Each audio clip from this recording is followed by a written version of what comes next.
Halo semuanya. Kali ini Infinity Story akan membawakan sebuah kisah novel yang berjudul Tales of Herding Gods. Tolong bantu subscribe, like, dan juga share. Bab 1. Jangan keluar setelah gelap. Saat gelap, jangan keluar rumah. Pepatah ini telah beredar di desa Chanlao selama bertahun-tahun. Kapan tepatnya pepatah ini diturunkan tidak dapat dipastikan lagi. Namun, kalimat ini adalah kebenaran dan tidak perlu diragukan lagi. Nenek si dari desa Chanlao merasakan jantungnya kembali berdebar kencang saat menyaksikan matahari terbenam perlahan menghilang di balik pegunungan. Saat matahari terbenam dan sinar matahari terakhir lenyap, dunia tiba-tiba menjadi sunyi senyap, tanpa suara apapun. Kegelapan terlihat perlahan-lahan datang dari barat, menelan pegunungan, sungai, jalan, dan pepohonan di sepanjang jalan, sebelum mencapai desa Chanlao dan menenggelamkannya.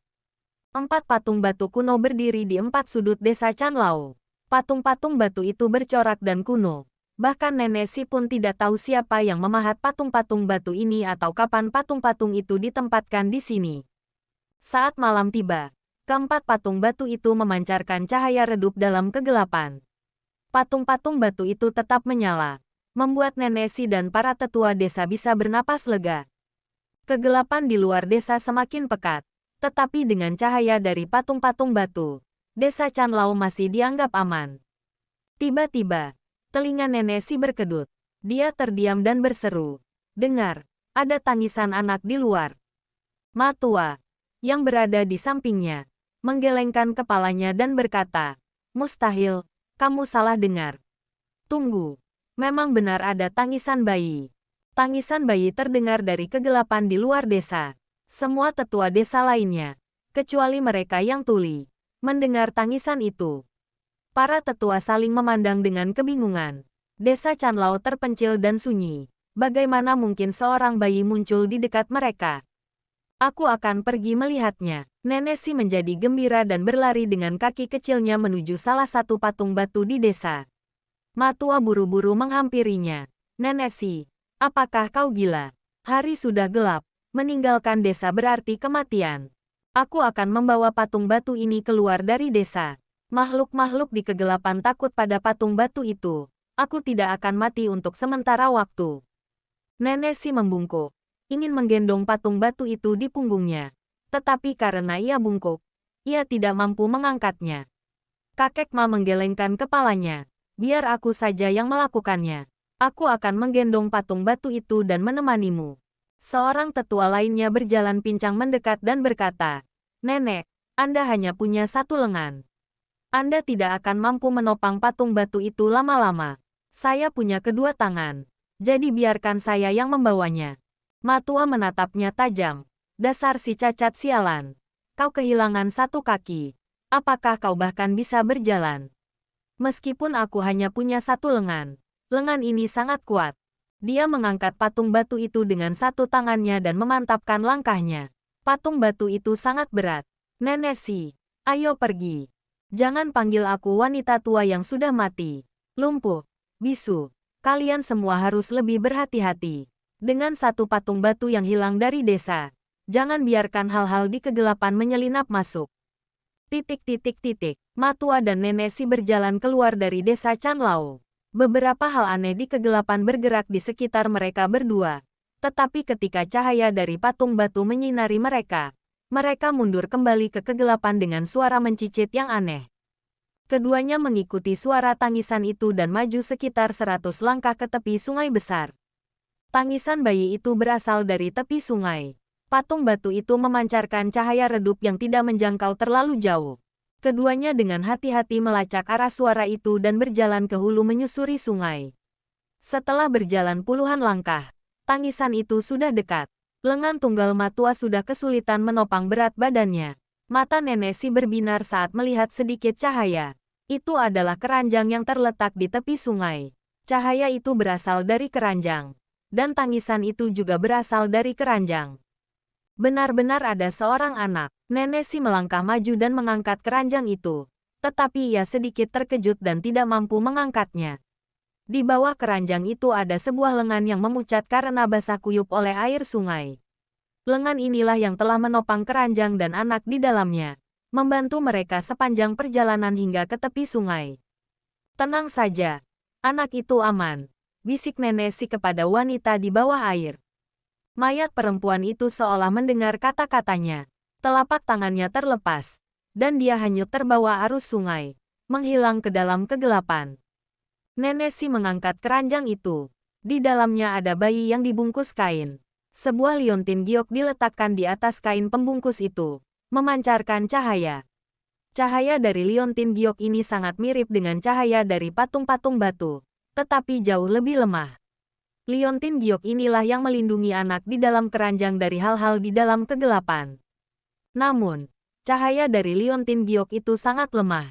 Cahaya itu hanya bisa melindungi anak tersebut, tetapi tidak wanita itu. Ini laki-laki. Kembali di desa Chanlao, para penduduk desa berkumpul.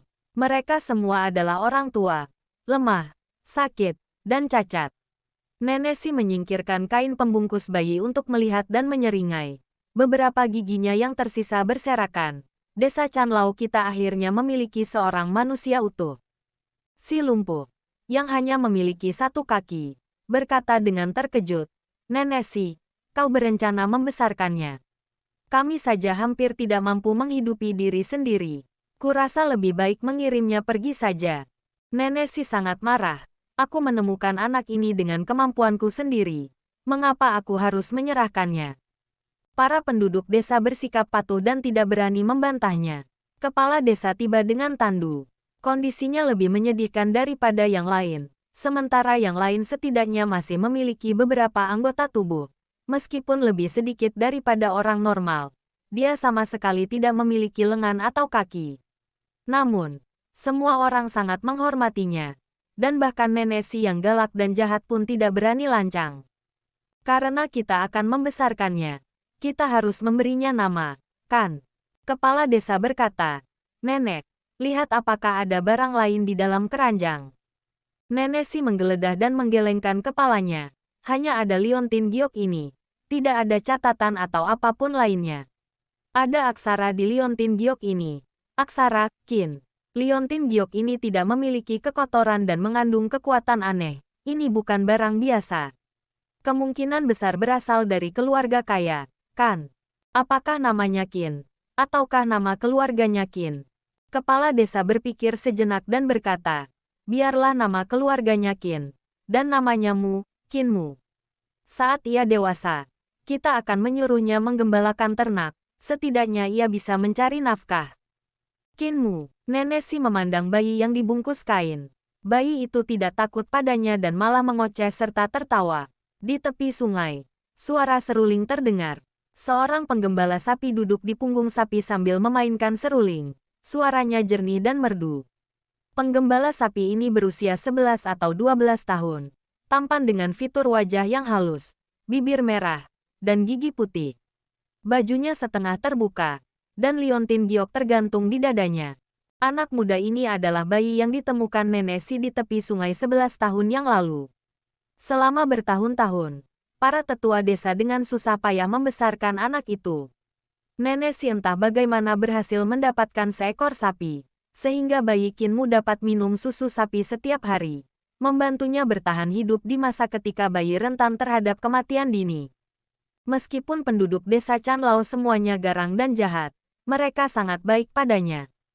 Nenesi adalah seorang penjahit, dan pada hari-hari biasa Qin Mu mengikuti Nenesi untuk belajar menjahit, mengikuti tabib untuk belajar mengumpulkan ramuan dan memurnikan obat, mengikuti kakek lumpuh untuk belajar teknik kaki, mengikuti kakek buta untuk belajar mengidentifikasi posisi berdasarkan suara, dan mengikuti kepala desa yang tak berkaki untuk belajar pernapasan dan meditasi. Hari-hari berlalu dengan cukup cepat. Sapi ini telah menjadi pengasuhnya selama masa kecilnya. Nenesi awalnya berniat menjualnya, tetapi Qin Mu enggan berpisah dengannya, sehingga tugas menggembalakan sapi itu diberikan kepadanya. Ia sering menggembalakan sapi di tepi sungai. Pegunungan hijau bagaikan tinta, dan ombak biru serta awan putih sangat menyenangkan. Qin Mu, selamatkan aku. Tiba-tiba, sapi di bawahnya berbicara. Qin Mu terkejut dan buru-buru melompat dari punggung sapi itu. Dia melihat mata sapi itu dipenuhi air mata saat berbicara dalam bahasa manusia. Berkata kepadanya, Qinmu, kau tumbuh besar dengan minum susuku. Aku praktis ibu tirimu. Kau harus menyelamatkanku. Qinmu berkedip dan bertanya dengan ragu-ragu. Bagaimana cara saya menyelamatkanmu? Sapi itu berkata, kau punya sabit di pinggangmu. Jika kau mengulitiku, kau bisa menyelamatkanku dari kesulitan ini. Qinmu ragu-ragu. Sapi itu berkata, apakah kau telah melupakan keindahan dari kasih sayang? Qinmu mengangkat sabit dan dengan hati-hati mengiris kulit sapi itu. Anehnya, ketika kulit sapi itu dikupas, tidak setetes pun darah keluar. Terlebih lagi, bagian dalam kulit sapi itu benar-benar kosong, tanpa daging atau kerangka. Ketika kulit sapi sudah setengah terkelupas, seorang wanita berusia 20-an atau 30-an keluar dari dalamnya. Kedua kakinya masih terbungkus di dalam kaki sapi. Dagingnya masih menempel pada kulit sapi, tetapi bagian atas tubuhnya sudah terlepas dari kulitnya. Wanita itu, dengan rambut acak-acakan, merebut sabit dari tangan Qinmu yang ketakutan. Dengan beberapa ayunan, dia memotong kulit sapi di kaki dan telapak kakinya. Dia menatap Qinmu, dan sebuah ide jahat menguasainya. Dia menodongkan sabit ke leher Qinmu dan mencibir. Dasar penjahat kecil, karena kau aku diubah menjadi sapi. Selama 11 tahun aku hanya bisa makan rumput dan harus memberimu susu untuk diminum. Sungguh menyedihkan. Aku baru saja melahirkan sebelum dikhianati oleh penyihir itu dan diubah menjadi sapi untuk memberimu makan. Hari ini aku akhirnya berhasil melarikan diri. Aku akan membunuhmu dulu sebelum membasuh desa penjahat ini dengan darah. Pikiran Qinmu berkecamuk. Dia tidak mengerti apa yang dibicarakan wanita yang merangkak keluar dari kulit sapi itu. Wanita itu hendak membunuhnya dengan kapak ketika tiba-tiba ia merasakan hawa dingin di punggungnya. Menunduk, ia melihat sebilah pisau menancap di dadanya. Mu kecil, kakek tabibmu ingin kau kembali dan minum obatmu. Mayat wanita itu jatuh. Dan berdiri di belakangnya adalah kakek lumpuh desa. Ia memiliki penampilan yang ramah dan tatapan kejujuran yang sederhana, memegang pisau yang berlumuran darah sambil tersenyum pada Qinmu. Kakek lumpuh, tubuh Qinmu terasa lemas. Dia menatap kulit sapi dan mayat wanita di tanah, masih belum bisa memahami apa yang telah terjadi. Kembali, kembali, si lumpuh menepuk bahunya dan terkekeh. Qinmu berjalan menuju desa dengan langkah yang tidak stabil. Menoleh ke belakang, ia melihat si lumpuh melemparkan mayat wanita itu ke sungai. Adegan itu memberikan dampak yang begitu besar padanya sehingga dia bahkan tidak menyadari kapan dia telah kembali ke desa. Qinmu, dasar bocah nakal. Apa yang sudah kukatakan? Jangan keluar rumah setelah gelap. Malam tiba, dan patung-patung batu di 4 sudut desa Chanlao otomatis menyala kembali. Nenek Si memanggil Qinmu, yang berencana menyelinap keluar desa untuk memeriksa kulit sapi di tepi sungai, dan menyeretnya kembali. Nenek, kenapa kita tidak boleh keluar setelah gelap? Qinmu mendongak dan bertanya. Saat gelap, akan ada hal-hal menakutkan yang aktif di kegelapan. Keluar rumah berarti kematian. Nenek Si berkata dengan sungguh-sungguh, patung-patung batu di desa akan melindungi kita. Makhluk-makhluk dalam kegelapan tidak berani memasuki desa. Apakah desa-desa lain juga memiliki patung batu seperti ini? Tanya Qinmu dengan penasaran. Nenek Si mengangguk, tetapi wajahnya menunjukkan sedikit kekhawatiran. Dia terus melihat keluar desa dan berbisik. Si lumpuh pasti sudah kembali. Seharusnya aku tidak membiarkan si lumpuh keluar. Pria itu hanya punya satu kaki. Nenek, sesuatu yang aneh terjadi hari ini. Qinmu ragu sejenak dan menceritakan kembali kejadian wanita yang merangkak keluar dari perut sapi. Nenek Si berkata dengan acuh tak acuh, maksudmu wanita itu? Si lumpuh sudah memberitahuku. Dia menanganinya dengan baik. Aku bilang untuk menjual kembali sapi itu ketika kau disapi pada usia 4 tahun. Tetapi kau tidak tega. Jadi aku membiarkanmu terus memberinya makan. Lihat, sekarang ada sesuatu yang terjadi. Aku sudah bilang bahwa minum susu sampai usia 4 tahun akan membuatmu mengembangkan perasaan terhadap sapi.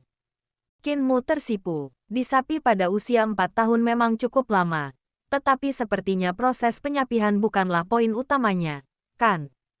Nenek, Wanita itu dibunuh oleh kakek lumpuh. Syukurlah dia pergi. Nenek Si tersenyum dan berkata, itu terlalu lunak untuknya. Seharusnya dia sudah meninggal 11 tahun yang lalu. Jika bukan karena kebutuhan untuk menyusuimu, apakah dia akan hidup sampai sekarang? Kinmu merasa bingung. Nenek Si meliriknya dan berkata, wanita ini adalah istri dari penguasa kota naga bertatahkan. 1000 mil jauhnya dari sini. Penguasa kota naga bertatahkan itu penuh nafsu, dan dia cemburu. Penguasa kota naga bertatahkan suka berselingkuh di luar dan menculik paksa wanita dari keluarga baik-baik.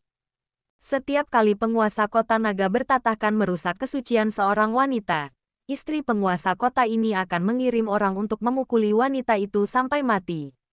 Aku menyelinap ke kota naga bertatahkan. Awalnya berniat membunuhnya. Tetapi melihat bahwa dia baru saja melahirkan seorang anak yang baru berusia 3 bulan, dan berpikir bahwa kau tidak punya susu untuk diminum sementara dia menyusui, aku mengubahnya menjadi sapi perah dan membawanya kembali untuk menyusuimu.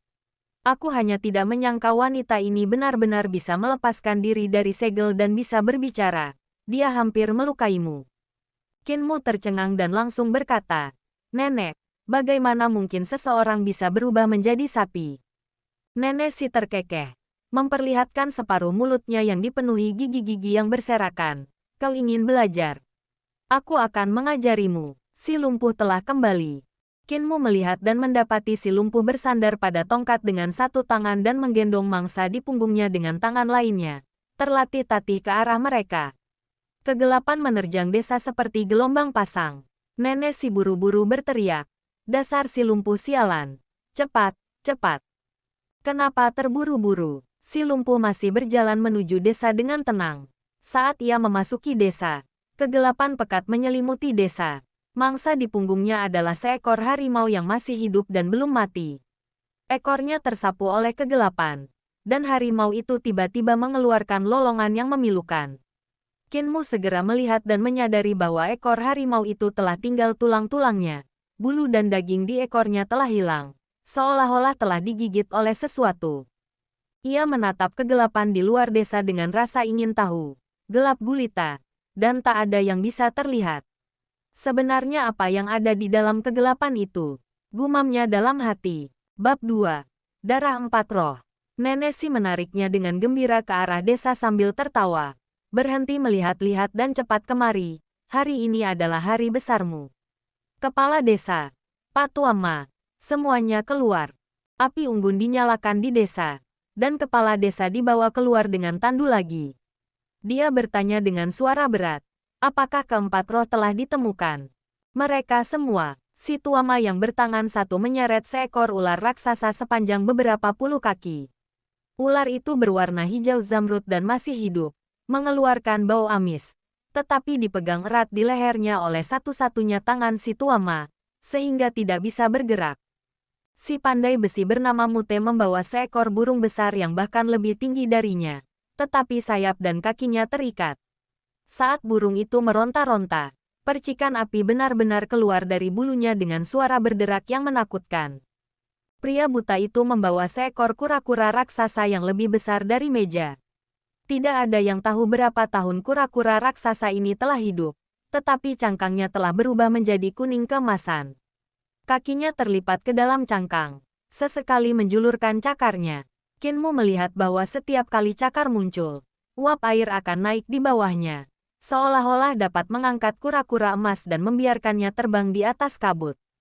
Namun, lubang hidung kura-kura emas tertusuk oleh kail ikan milik orang buta, sehingga ia tidak bisa melarikan diri. Naga Azure, harimau putih, burung merah tua, kura-kura hitam, meskipun darah dari empat roh sejati ini mustahil didapatkan. Menggunakan ular naga banjir Azure, harimau bertulang besi, burung awan petir, dan kura-kura emas sebagai pengganti masih dapat memurnikan sedikit darah roh. Itu sudah cukup. Kepala desa mengangguk kepada tukang jagal desa. Tukang jagal menyeringai dan bergerak maju sambil meletakkan tangannya di tanah. Dia adalah seorang pria yang hanya tersisa bagian atas tubuhnya. Pinggangnya telah dipotong dengan rapi. 4 bejana diletakkan di depan ular hijau, harimau, burung petir, dan kura-kura emas. Dengan satu tebasan untuk setiap binatang, sang jagal menguras darah mereka. Tak lama kemudian, keempat mangsa itu kehabisan darah. Apoteker, kata kepala desa. Tabib desa itu melangkah maju. Ia tidak memiliki wajah, kulitnya tampak seperti telah diiris, bersama dengan hidungnya dan bibir atas serta bawah dari setengah mulutnya. Ia adalah orang yang paling mengerikan dan menakutkan di desa itu. Namun Kinmu merasa bahwa kakek tabib adalah orang yang paling baik kepadanya. Sang apoteker melangkah maju dan mengeluarkan 4 lembar daun merah yang aneh, masing-masing dengan telur serangga seputih salju di atasnya.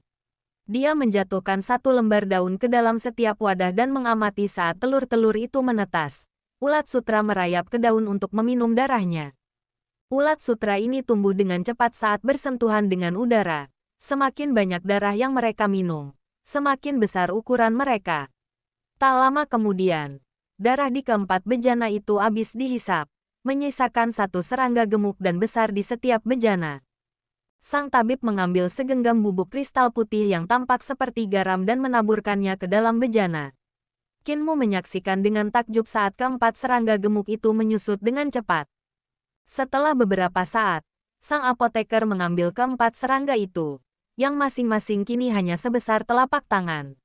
Ia mengeluarkan 4 cangkir porselen putih, mengambil 1 serangga, dan meremasnya dengan keras. Serangga itu mencicit, dan secangkir plasma bening seperti ember mengalir dari mulutnya. Sang tabib mengikuti metode yang sama untuk memeras darah dari perut ketiga serangga lainnya. Dia meletakkan keempat cangkir itu di hadapan Kinmu dan menggelengkan kepalanya, berkata, "Lagi pula, mereka bukanlah binatang roh sejati, ini semua adalah darah roh yang dapat dimurnikan."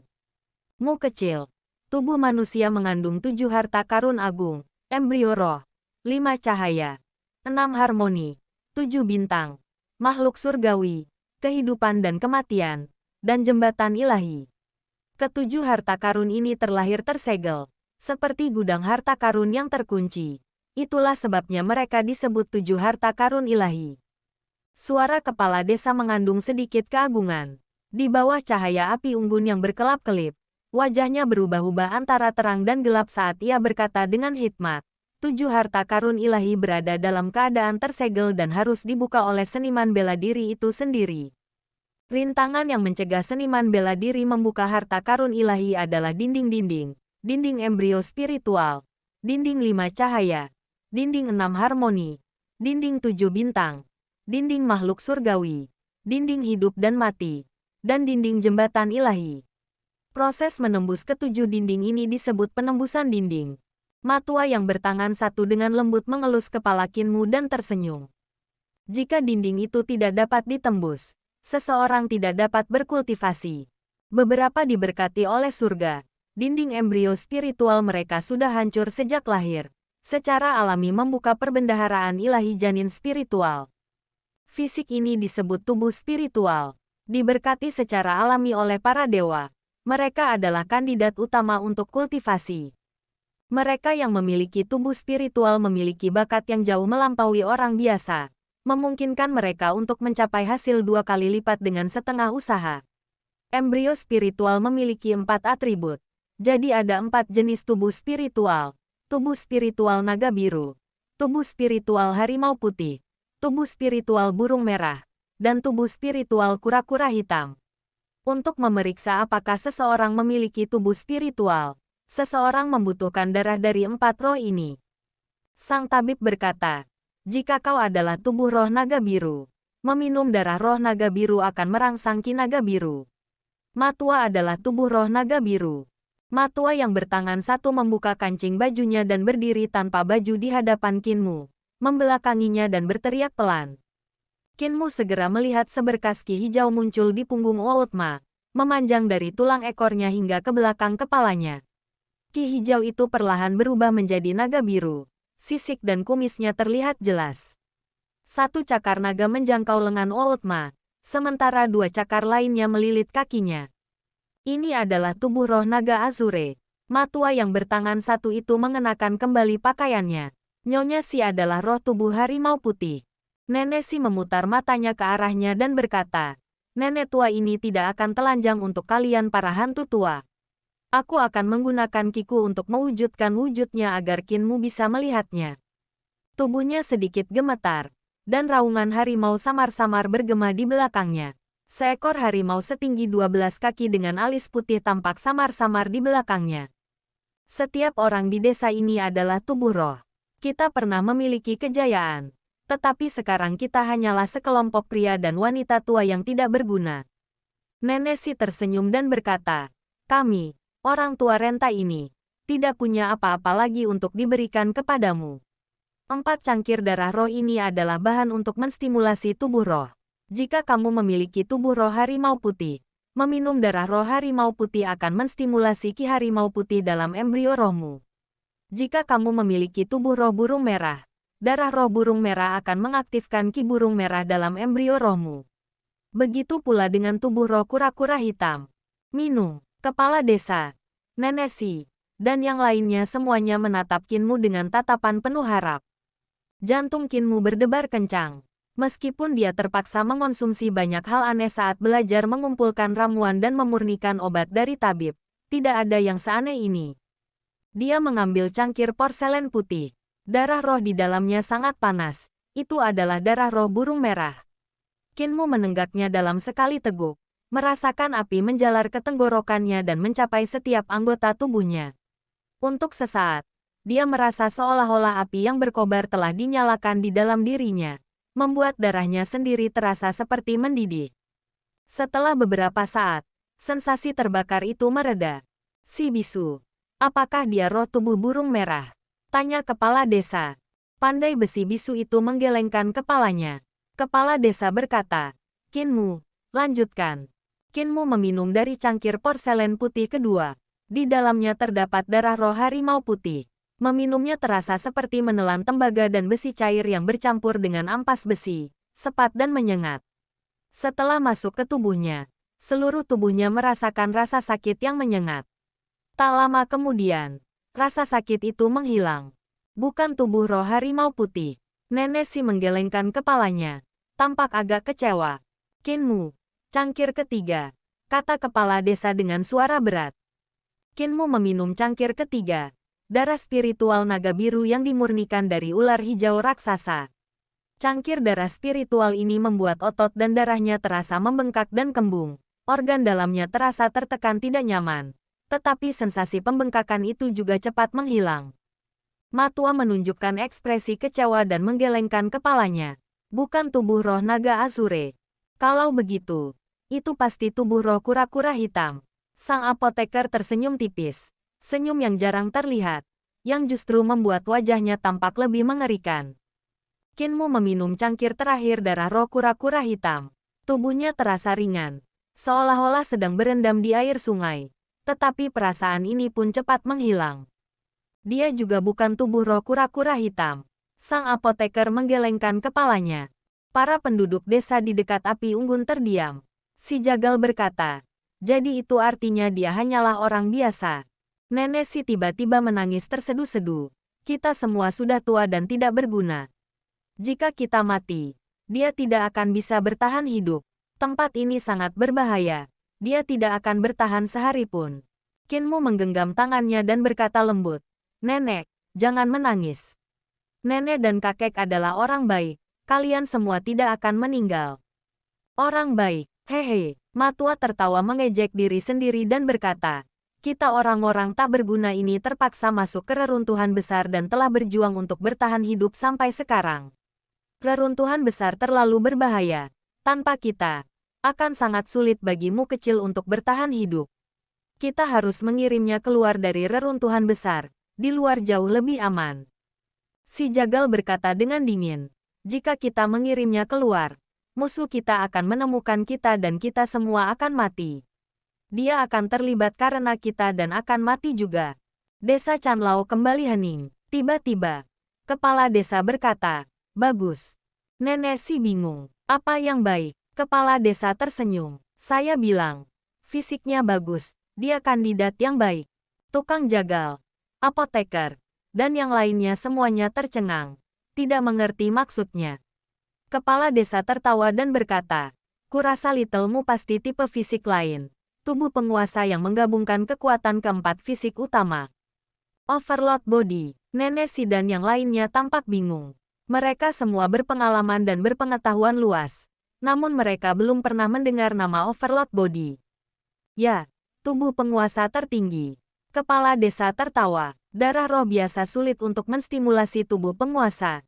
Dibutuhkan pengumpulan darah dari 4 binatang roh sejati untuk mewujudkan tubuh penguasa. Tidak ada 4 binatang roh di reruntuhan besar, tetapi keturunan binatang roh tidak sulit ditemukan. Kalian semua teruslah berburu harimau dan ular raksasa untuk memurnikan darah roh. Jika dia minum cukup banyak, tubuh penguasanya akan terstimulasi secara alami. Kepala desa memiliki wewenang yang besar. Mendengar ini, para pria dan wanita tua di desa yang kehilangan anggota tubuhnya sangat gembira. Nenek Si tertawa. Besok, aku akan menemani si lumpuh sialan itu untuk menangkap harimau. Mu kecil, tidurlah lebih awal. Besok kau harus minum lebih banyak darah roh. Kerumunan bubar. Sang apoteker dan Mute si pandai besi mengantar kepala desa kembali ke kamarnya. Mute pergi. Tetapi sang apoteker tetap tinggal dan berkata dengan suara rendah, "Tidak pernah ada tubuh penguasa tertinggi." Kepala desa mengangguk. Aku mengarangnya. Jika aku tidak mengatakan itu, akan sulit bagi penduduk desa untuk terus hidup. Sang apoteker tercengang. Penduduk desa Chanlao masing-masing memiliki asal-usulnya sendiri. Tetapi mereka semua terpaksa memasuki reruntuhan besar dan datang ke desa Chanlao untuk berjuang demi bertahan hidup. Awalnya, mereka dipenuhi kebencian terhadap langit, bumi, dan semua makhluk hidup. Bahwa mereka bisa hidup sampai sekarang, harus diakui Qin Mu berperan di dalamnya. Kedatangan bayi yang sehat secara fisik inilah yang telah menghilangkan rasa dendam di hati semua orang. Semua orang telah membesarkan Qin Mu, memperlakukan anak laki-laki muda ini sebagai kerabat terdekat mereka. Qin Mu adalah ikatan yang menjaga semangat rapuh penduduk desa di desa Chanlao. Jika penduduk desa mengetahui bahwa Qin Mu memiliki fisik yang biasa saja dan tidak dapat bertahan hidup sendirian di reruntuhan besar, orang-orang ini mungkin akan kehilangan kendali, dan tidak ada yang tahu apa yang akan mereka lakukan. Sang apoteker berkata tanpa ekspresi, "Tapi kau tidak bisa menyembunyikannya selamanya. Cepat atau lambat, kita semua akan mati karena usia tua, hanya menyisakan Qin Mu. Jadi, kau tidak boleh memberitahunya bahwa tubuh penguasa tertinggi tidak pernah ada. Jangan pernah memberitahunya." Kepala desa berkata dengan sungguh-sungguh, "Biarkan dia percaya bahwa dialah satu-satunya penguasa sejati." Sang tabib terkejut dan menatap wajah kepala desa dengan saksama. Wajah kepala desa tampak sangat karismatik di bawah lampu minyak yang redup saat ia tersenyum. "Aku ingin melihat apakah orang biasa, dengan keyakinan yang tak tertandingi, dapat melampaui hal-hal duniawi dan melakukan hal-hal yang bahkan kita, tubuh roh, tidak mampu lakukan. Mungkin di masa depan, dia benar-benar dapat membuka jalan di mana tubuh biasa menjadi tubuh penguasa." Sang apoteker terdiam sejenak. Tubuh biasa adalah tubuh penguasa tertinggi. Kepala desa mengangguk dengan berat. Selama ada keyakinan, tubuh biasa adalah tubuh penguasa. Bab 3. Kemampuan ilahi. Sang apoteker punya ide sendiri dan berkata, "Berikan dia darah roh untuk diminum. Banyak sekali. Minumlah seolah-olah nyawanya bergantung padanya. Setiap kali dia minum darah roh, itu akan sedikit meningkatkan fisiknya. Jika dia minum cukup banyak, meskipun itu tidak membangkitkan tubuh roh, kebugaran fisiknya pasti akan lebih hebat daripada tubuh roh manapun." Membunuh seekor naga dengan satu pukulan. Kepala desa tersenyum dan berkata, "Itu pasti akan membuat para bajingan di luar reruntuhan besar itu ketakutan setengah mati." Keduanya saling memandang dan tersenyum. Sang apoteker berjalan keluar ruangan, menutup pintu di belakangnya. Keesokan harinya, penduduk desa membawa kembali beberapa harimau tulang besi, ular banjir hijau, burung petir, dan kura-kura emas. Para lelaki dan perempuan tua ini sekarang memiliki tujuan dan penuh energi, tetapi mereka memprovokasi kemarahan tabib, membuatnya minum terlalu banyak darah roh sekaligus akan membuatnya kembung sampai mati. Si pandai besi bisu, yang telah menyeret 2 Thunderbird, menyeringai dan terkekeh, meskipun dia tidak memiliki lidah di mulutnya. Mu kecil pasti bisa mengatasinya. Nenek si sangat percaya pada Kinmu. Sang tabib menatap mereka dengan tajam dan berhenti berbicara. Mengeluarkan telur serangga untuk melanjutkan pemurnian darah. Tetapi sesuatu masih salah. Kali ini, darah 4 roh agak terlalu banyak. Setelah Kinmu meminumnya, tubuhnya membengkak seperti sedang dipompa. Membuat para pria dan wanita tua sangat gugup. Takut dia akan meledak dengan suara dentuman. Tabib itu mengeluarkan beberapa jarum perak berongga dan menusukkannya ke punggung Kinmu dan ubun-ubun kepalanya. Arus udara merah, biru, dan ungu mendesis keluar dari lubang jarum perak tersebut. Setelah beberapa saat, jarum perak itu berhenti mengeluarkan gas. Apoteker mencabut jarum-jarum itu dan kembali menatap tajam para pria dan wanita tua itu. Lakukan secara bertahap, selangkah demi selangkah. Kalian ingin membuatnya menjadi pria gemuk dalam sekali makan, tetapi kalian hanya akan membuatnya kembung sampai mati. Saat ini dia masih merasa agak kekenyangan, jadi kalian semua akan sibuk. Sebentar lagi, tukang jagal akan berlatih pedang dengannya, ibu tua akan berlatih tinju dengannya, dan si lumpuh, kau temani dia melatih kakinya untuk membantunya mencerna makanan. Mu kecil, ayo berlatih pedang. Bacar mendorong tubuhnya dari tanah dengan kedua tangan dan benar-benar melompat, mendarat di atas sebuah tiang kayu. Ia tidak memiliki tubuh bagian bawah. Tubuh bagian atasnya berdiri di atas tiang kayu, membuatnya kira-kira setinggi Kinmu. Bacar memegang 2 pedang pembunuh babi di tangannya. Tidak seperti pedang pembunuh babi biasa, yang panjangnya kurang dari 1 kaki dengan gagang kayu bundar dan bilah berbentuk lengkung yang tampak seperti 3/4 bulan telah dipotong. Pedang pembunuh babi di tangan Bacar tampak mirip dengan pedang biasa, tetapi ukurannya beberapa kali lebih besar. Bilahnya sepanjang 3 kaki 2 inci, dengan punggung yang tebal dan tepi tipis yang biasa hingga mengkilap. Ketika kedua pedang itu disatukan, mereka tampak seperti 2 gerbang lengkung, sangat besar dan menakutkan. Pedang pembunuh babi di tangan Kinmu berukuran sama, tetapi dia hanya memiliki 1, dan pedang itu sangat berat. Beratnya sekitar 20 kati. Biasanya, pemuda itu hanya bisa membawa 1 pedang. Tetapi sejak mengonsumsi darah 4 roh, kekuatannya telah meningkat secara signifikan. Dan dia tidak lagi merasa berat saat memegangnya dengan 1 tangan. Kakek jagal, hati-hati. Kinmu memegang pedang di 1 tangan dan bergegas menuju Bacar di atas tiang kayu. Bacar tertawa terbahak-bahak, meskipun hanya memiliki setengah tubuh. Dia masih tampak sangat heroik. Pertempuran malam yang terkait dengan kota dan angin. Pedang tunggal Kinmu terayun-ayun naik turun seiring dengan gerakan kakinya, menebas ke arah Bacar. Cahaya pedang semakin cepat dan semakin cepat, dan desiran angin menyatu menjadi satu suara. Pelan-pelan, pelan-pelan, kamu terlalu lambat. Bacar berteriak keras. Kedua pedangnya berayun seperti hujan. Bunyi dentingan dari serangan keras itu seperti hujan deras yang menghantam bunga pir. Dia berkata dengan kasar, cepat, lebih cepat, pedang pembunuh babimu bisa lebih cepat lagi. Gerakan pertempuran malam yang terhubung dengan kota dan angin harus cepat. Pedang pembunuh babi harus secepat angin dan hujan di malam yang gelap, menerpa seluruh kota. Lebih cepatlah untukku. Cahaya pedang itu semakin cepat, seperti 3 naga perak yang berputar-putar di sekitar tiang kayu. Suara angin semakin keras, dan desisan ki pedang bercampur dengan angin. Ketika mengenai tanah, tanda-tanda yang dalam tiba-tiba muncul satu demi satu. Itu adalah bekas luka sabetan pedang. Bagus sekali. Harus secepat ini. Semakin cepat pedangmu, semakin kuat ki pedangmu.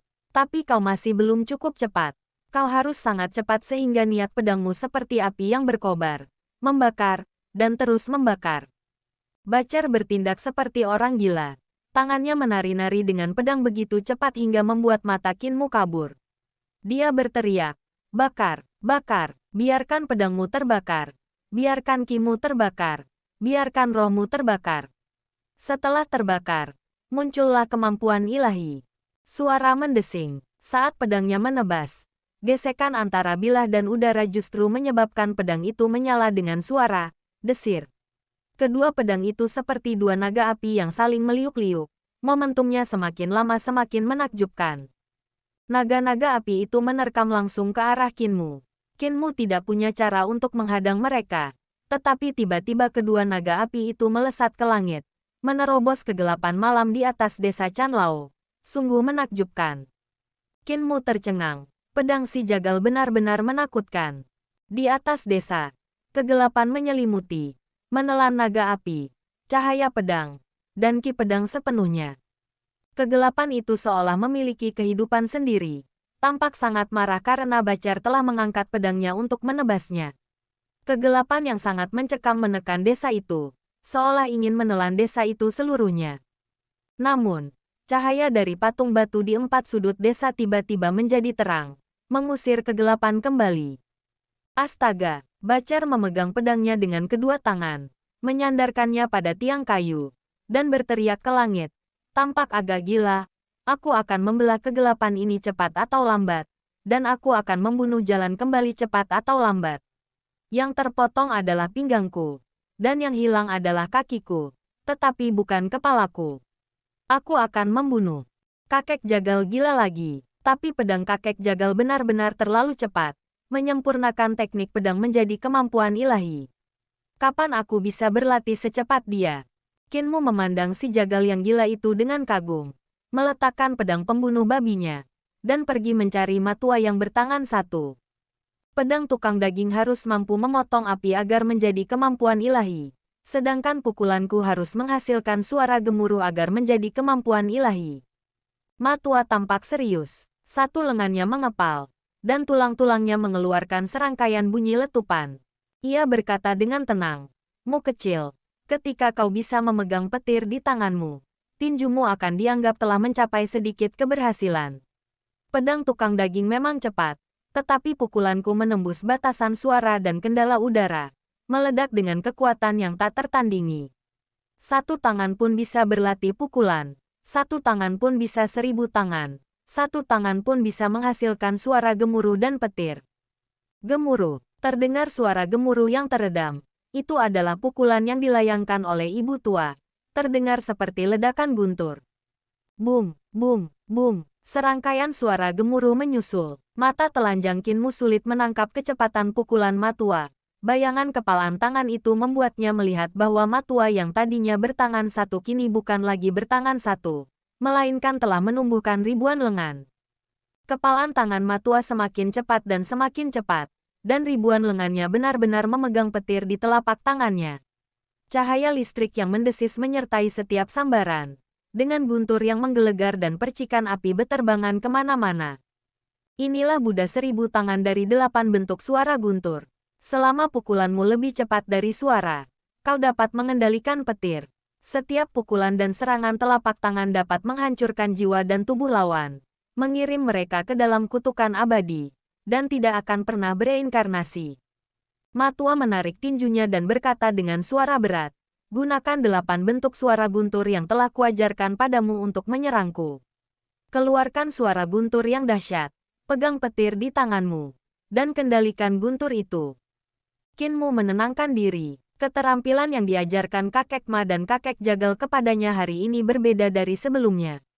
Sebelumnya, mereka selalu mengajarinya teknik pedang dan teknik tinju, tetapi kali ini mereka berdua menyebutkan sebuah istilah. Kemampuan ilahi. Istilah ini agak asing. Ini adalah pertama kalinya dia mendengarnya. Kinmu menampilkan 8 jurus suara petir dan menyerang Old Ma. Meskipun Old Ma hanya memiliki satu lengan, dia dengan mudah menangkis semua serangan Kinmu hanya dengan satu tangan. Tidak seperti Bacar, yang tampak gila tetapi sangat terukur setiap kali berlatih tanding dengan Kinmu dan tidak pernah melukainya. Old Ma tidak menunjukkan belas kasihan. Setiap kali ada celah dalam jurus Kinmu, pukulan akan melayang. Meskipun pukulannya tidak berat, Kinmu segera babak belur.